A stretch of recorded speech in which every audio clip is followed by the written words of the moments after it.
thank you so very much for being back. And if you just joined us, Enterprise Morning, it is reaching you from our corporate headquarters in Lagos State in Nigeria. Let's get to our conversation for today, where we have it that the All Progressives Congress APC took an early lead in the Federal Capital Territory FCT Area Council elections held on Saturday, based on results uploaded to the Independent National Electoral Commission results viewing portal, that is the IREV. As of 10:15 p.m., the All Progressives Congress had secured 2,726 votes in Kwali Area Council, ahead of the People's Democratic Party with 2,104 votes, while the African Democratic Congress, that is the ADC, recorded only 180 votes. In Kuje Area Council, APC also led with 615 votes, followed by PDP with 393 votes. Very true. Other parties trailed behind, including ABGAG with 146 votes, ADC with 24 votes, and NNPP with 5 votes. In Abuja Municipal Area Council, AMAC, APC recorded 2,520 votes, ADC recorded 750 votes, and PDP recorded 115 votes. However, in Gwagwalada, PDP led with 2,019 votes, ahead of APC's 1,779 votes, and ADC's 115 votes. Now, the election conducted to fill 6 chairmanship and 62 councillorship positions witnessed widespread voter apathy across several councils, including AMAC, right? AMAC, Buari, Kuje, Abaji, and Kwali. Let's get talking. Barrister Vance is still here with us. Thank you so very much, Barrister, for hanging on. Very well. All right. So the elections that just held sway in Abuja was more like a litmus test, a Mopito at the center of it all, to test if really all that went down with the Electoral Amendment Act and so many other things that would come with it would work with Abuja as a test. What would you say is the pass mark that should be given to Mopito and INEC? And what's your take on the Electoral Amendment Act? Did it really work using Abuja as a litmus test? Well, there was electronic transmission, okay, which the law simplifies. There was electronic transmission, so to that extent, to a particular level, to a particular degree, we have not seen the result in terms of the percentage, the analytics, okay, because it's actually too early to get the analytics in terms of the usage of the IRF, how many percent, happened, okay. Before the end of the week, that will be out. One thing that Amipito cannot cure is the issue of vote buy, which stood out. So even though you are electronically transmitting, what is the quality of result that you are electronically transmitting? How did you procure the result? There was vote buying between 10,000 naira to 3,000 naira. People were selling their vote massively. Okay. First of all, there was voter apathy. There was voter apathy. I'm not sure it was up to 18% that came out to vote. It's not up to 18%. So there was voter apathy. And this voter apathy stems from disenchantment. People are tired of the kind of disenchantment. People are angry. Some persons have given up on the system. Some persons don't just care. Okay. Some persons just went to bed, used that day to sleep, and all that. So, not bothered. Then the politicians went to work. They raised money and they were purchasing the vote. Vote buying is rigging. You are rigging the system. You are rigging the result. That's what it is. There were irregularities. So it's not actually different from the elections we had under the 2022 Electoral Act. This particular act is not up to a month old. It's like 3 weeks or 2 weeks old, this new act. The Electoral Act 2026 is a very young law that has been stained the day it was passed. It has been stained with iniquity just 2 weeks after its passage. The first test the law was put to, it failed it. It failed it. That's because the EFCC arrested some persons for what they tag as electoral fraud.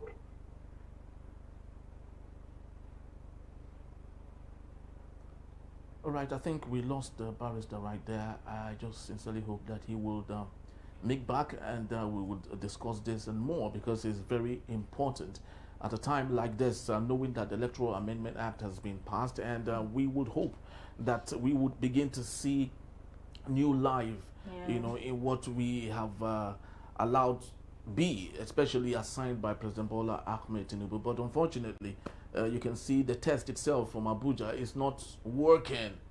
It's not working. Nigerians are actually not happy. Nigerians don't want to be concerned any longer. Well, it was a very good one that they had to test it so that we would know what we'll be expecting for the next for 2027 elections, right? But then I would really love Barrister to even explain more on the particular question I have here, which has to do with the voter apathy. Yes. So maybe when it comes on. Yeah. So we don't. Is Barrister back? Just. Yes. Okay. All right. Yes. Yeah. All right. So you can finish up on your thoughts. Yes, I think the Electoral Act was put to test. As young as that act is, the amended version, I'm fairly completely. I've said this before. Now, how can we amend our law to ensure that we call vote buying?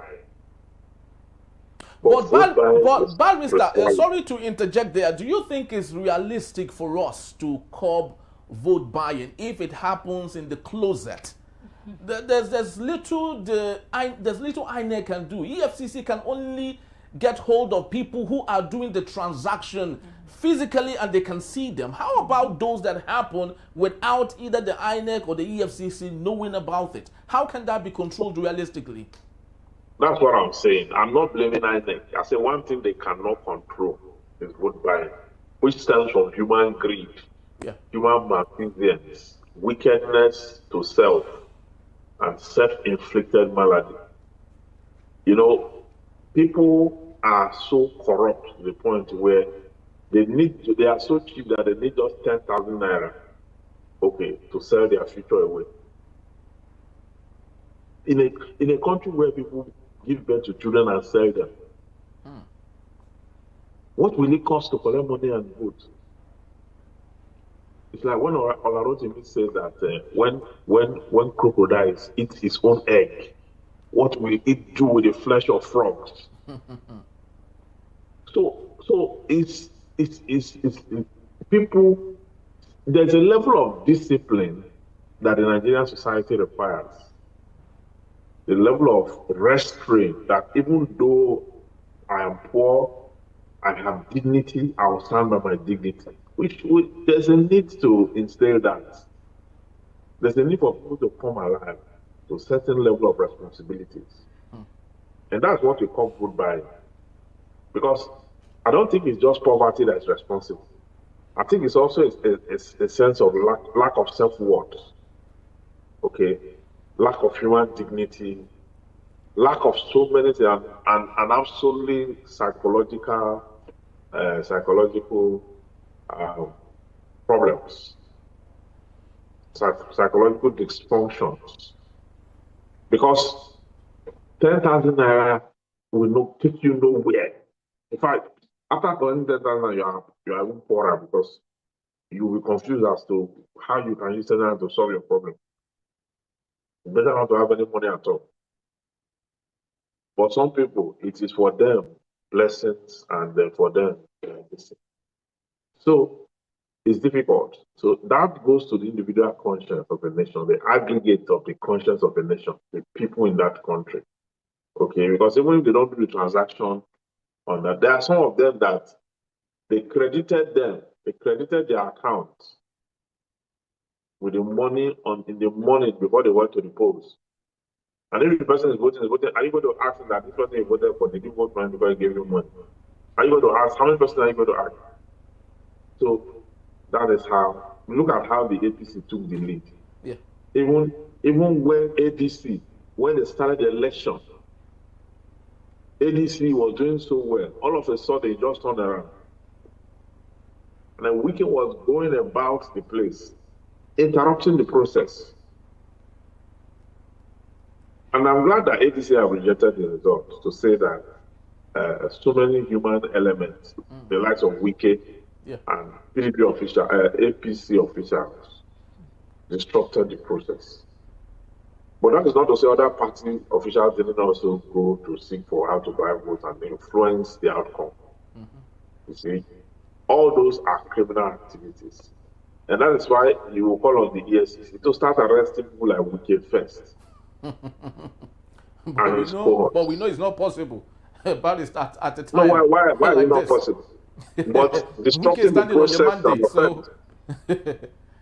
disrupting the process of offense under the law.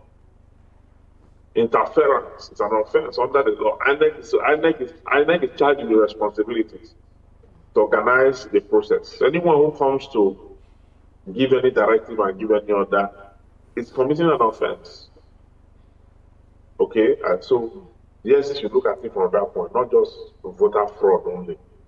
If they want to enforce law, then we enforce it generally on everybody and not make selective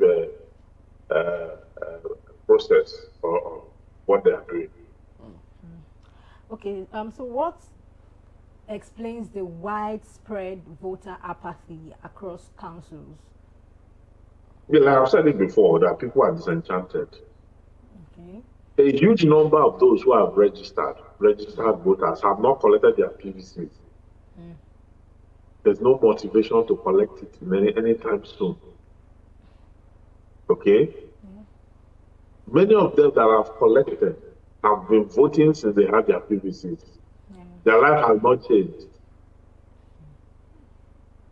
In fact, their lives have deteriorated. Okay? Some persons do not have any PVC. They don't intend to ever have. Those are dissidents. These are hardliners. They don't intend to have anything. Okay?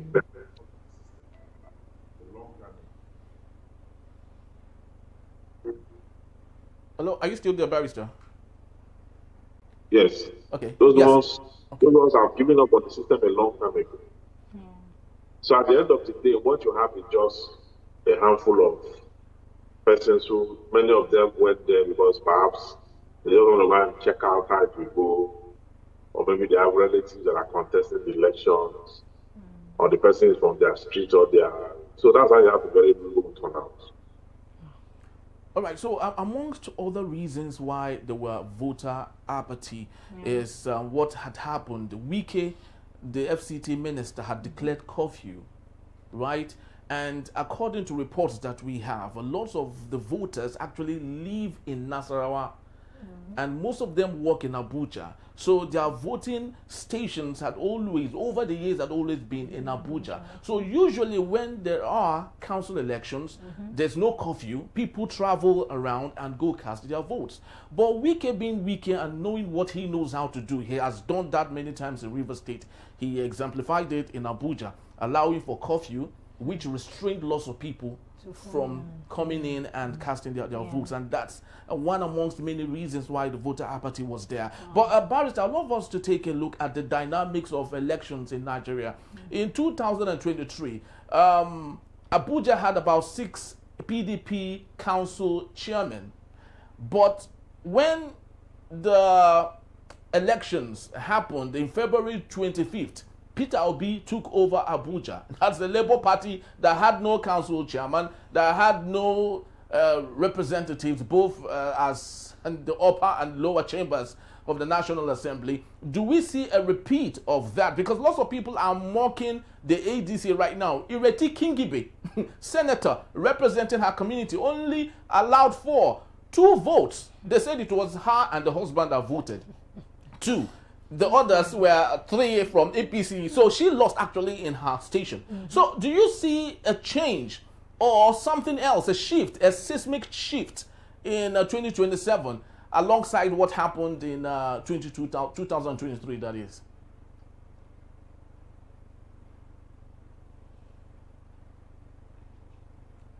Are you there, Barrister? I think we're having issues here. So I would love that our technical team come and look at this, especially from TV, so we can get to see real time if our guest is here or not. So we can, of course, be part of the show. I'd love to believe we had a bit of a glitch there. Barrister, are you back? Yes. Okay. Yes. So did you get the question? Sorry for the glitch there. Yeah, so can you get the question again for me? Yeah, so the question is, do we see a shift, a change that might happen come 2027 in the order of what happened in 2023? The Labour Party had no representatives in Abuja, both council, the State House, and every other representation, but they took over Abuja, even the State House itself, in 2023. Do we see some type of that change making its way come 2027? Well, you know that the Labour Party have been highly weakened by Peter Obi's exit. Yeah. Okay. So the party that is coming close now to this reality, it's like the ADC. The ADC is coming close to this reality because it appears to be the party that have gained strength, just like the LP did in the 2023 election. Okay, so definitely you are going to have other political parties at different levels. They will win elections at some levels in different states. Even in the FCT, you are going to see so many of that, because one party cannot sweep the whole, even though the APC have tried to turn Nigeria into a one-party state by its adventures and misadventures. But then, what is important is that other parties still have their root. They still have their space. And they are still pushing forward to reclaim and sustain and expand whatever they already have. Okay? So it's just that at the state level, many governors pulled away. Okay? In different political parties to the APC. That affected other political parties at the state level. Okay. But at local government, sub-state levels and all that, even at national levels, the political parties are still on their feet.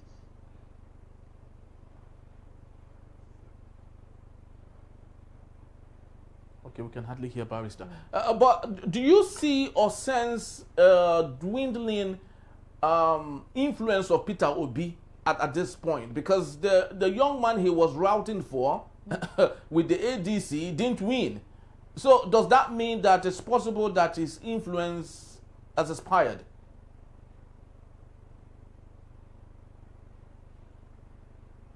Did you get that, Barrister? Okay, well, still a bit of a glitch there. I think we will get that going, and possibly when he comes back, we can see one or two about it. You're actually saying something about Ireti, right? Yeah, Ireti Kingibe. Yeah, Kingibe. For the fact that she had to, she had only 2 votes. Like voluntary. She had just two votes. They said it was she and the husband that actually voted. Oh my God. So she had only 2 votes. But I'm actually thinking that what could have prompted her to do so? To do what exactly? Like to just, to urge her husband to vote along with her. Because I feel that she would have all the people that can, Yeah, that's what they're saying. That the APC is actually mocking her, right? That she has no influence any longer. Right? That if someone like her, a senator, cannot get people, there were only 10 persons that voted in her polling station. Just 10 people that voted. And amongst that 10, she had 2 votes. Yes. So people are asking, really, do we see an end to all of this and APC taking over because APC won her polling station. Yeah. Yes. So that is it. So I'm really going to say an end to it because it's actually funny, but at the same time disturbing for the fact votes. that 2 votes. 2 votes. But she would have not done better Yes. by telling more people and Yeah. telling those 10 people to tell more 10 people. And it goes like that. And who knows, she might have more people on her. Well, maybe she wasn't okay with the person who was hoping to become the chairman of representing ADC, because she has moved to the ADC. So it's possible that maybe the person that is holding the flag of ADC is not someone she's comfortable with. So maybe that's why, I'm just saying, maybe that's why she didn't maybe go all out to do the campaign for that person like Peter Obi had done for his own person, but the person still lost, and that was why I was asking Barrister if the influence of Peter Obi is expired. Is Barrister still here with us? Yes. Okay, yes. So, Barrister, did you get the question, really? I was asking and making reference. Ireti Kingibe, I was telling Kenny, she had only 2 votes in her polling station. Yes. Peter Obi campaigned for the ADC young man. The man didn't win. So, do we see a collapse, a dwindling influence of these symbolic people? Well, the issue about this thing is that politics in Nigeria has a lot to do with your capacity to be popular and to have a lot of money. A lot of money. If you cannot get vote organically, you must be ready to buy it. Buy INEC, buy everybody, pay for it. That is why when you get to power, you cannot perform, because you have to recoup all the investments. You cannot, and largely, you cannot also do it alone. It takes a lot. Okay. So the Ireti Kingibe issue and some other persons, that they don't have the muscle, the financial muscle. That's one thing. Politics is very expensive and unsustainable. Okay. I have a client, I contested election, spent over 200 million and got 14 votes. Wow. 200 million and got 14 votes. And sometimes some of these funds are funds that were contributed, loans are there. If politicians tell you what they do to raise funds for elections, you will be surprised. You will see the reason why when they lose, they don't want to lose, they go to court. Because what is at stake is so much. Election is sweet when you are winning. It's good when you are winning. But when you're on the losing side, it has crumbled a lot of families, broken a lot of relationships. You understand? So it's a very tough game. It's something that when you want to go into it, you have to because I know a little about what it takes to even become a local government chairman in Nigeria. You need all kinds of anointing. The one that the devil will offer, the one that people will offer, support, different kind of things. Sometimes you have to go to a shrine. When people are sleeping, that's when you are awake for meetings. Sometimes you've been meeting 6 hours, 7 hours, plotting, scheming, doing all kinds of things, including making serious sacrifices, contracting prayers, paying people to pray from different locations. There will be chain prayer going on. If you know how politicians believe in God, many of them believe in God more than the ordinary man on the street. Because power comes from above. They know that principle. So they look for every means possible to get power. Okay. Because it's not enough to be wealthy. You have to keep and sustain your wealth. And when you have wealth, you need power. So that's why a lot of people go into politics. Okay. To shuffle the power dynamics So it takes a lot. You can't just come and that's why you see people getting 2 votes. You know, it takes a lot to come alive politically. And your popularity is not enough. Your resources are not even also enough. Relationships matter a lot in politics.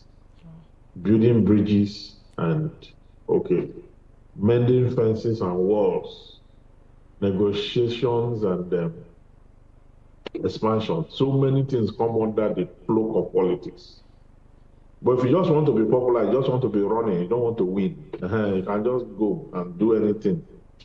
If you have money, spend it, just get it. But if you really want to do it, look at what happened during the primaries, the APC primaries, the last APC primaries that brought Tinubu, that produced Tinubu. Yeah.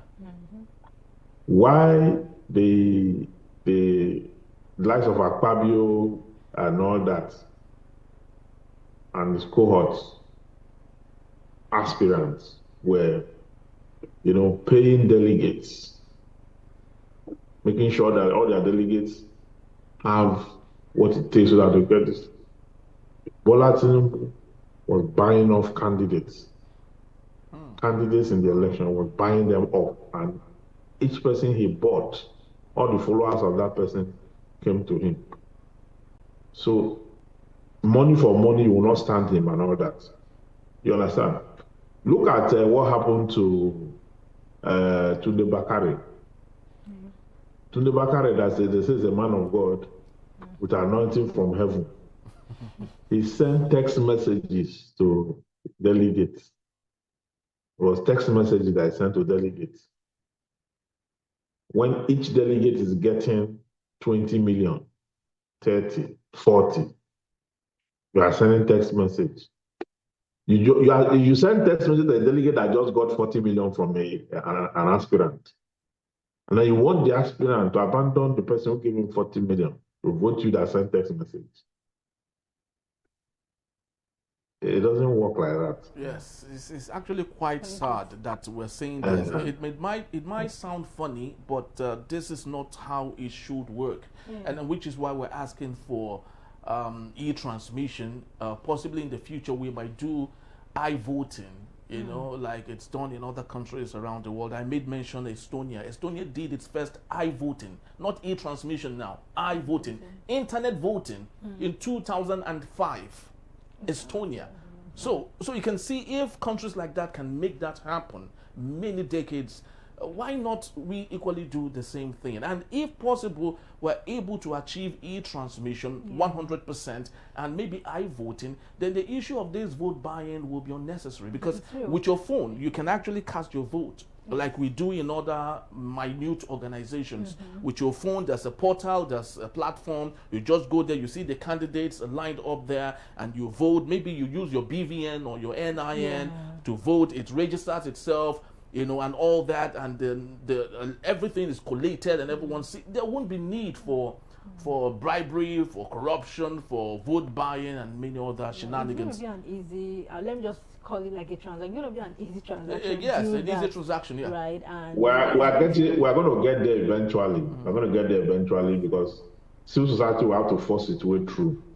There are some innovations now already. Now you can print your voter's card yourself. I hope you know that. This act has enabled it. All they will do is to maybe put a barcode on the voter's card, something. But you don't need to wait for INEC to print the voter card and give to you. You can now go to their website. By the time they activate it, by this new act, you print it by yourself from anywhere you are, and then the chip that will authenticate it through the BVAS will be there. So during accreditation, it will accept it like every other voter card, previous ones together with the new ones.